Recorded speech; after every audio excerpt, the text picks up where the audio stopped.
Kyrie Irving believes he should have been on the NBA's top 75 list because of his part in revolutionizing the game of basketball. Facts or foolishness?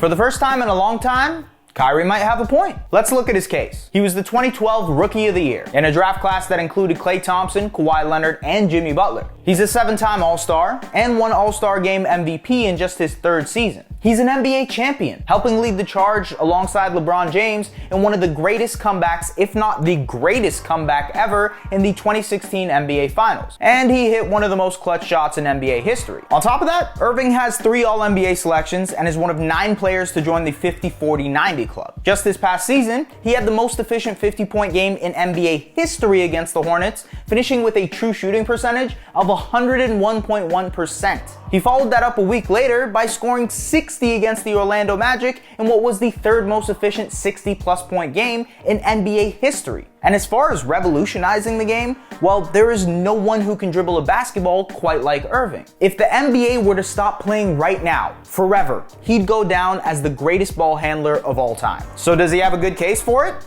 Absolutely. The key question is, who do you take out? Going based on the fact that all 50 players from the NBA's 50th anniversary list made it, let's keep the comparisons to the other active players who made the list. LeBron, Giannis, Harden, Steph, Kawhi, Westbrook, KD, Chris Paul, and Carmelo all have cases over Irving, and it's safe to say it's not that close. The reason, well, those guys either have multiple championships, MVPs, finals MVPs, or are in the upper echelon for their position all time, like Carmelo and CP3. Among active players, the guys he has the closest argument over are Anthony Davis and Damian Lillard. Davis and Irving have pretty similar resumes. What Davis does have that Kyrie doesn't, 4 all-defense selections. AD's defensive prowess earns him the nod over Irving. This leaves Lillard, who has a comparable resume, including the clutch playoff shots, but doesn't have the NBA championship Irving has. But Lillard has played 1 less season than Kyrie and has played 100 more games than him. In fact, that's the biggest case against Irving, the amount of time he's missed. He's only played more than 70 games in a season twice in his 11-year career. Personally, I'd have Kyrie over Dame, but I can understand your case for either or. Not to mention there were other snubs. Tracy McGrady, Dwight Howard, Manu Ginobili, Tony Parker, Pau Gasol, Sidney Moncrief, Vince Carter.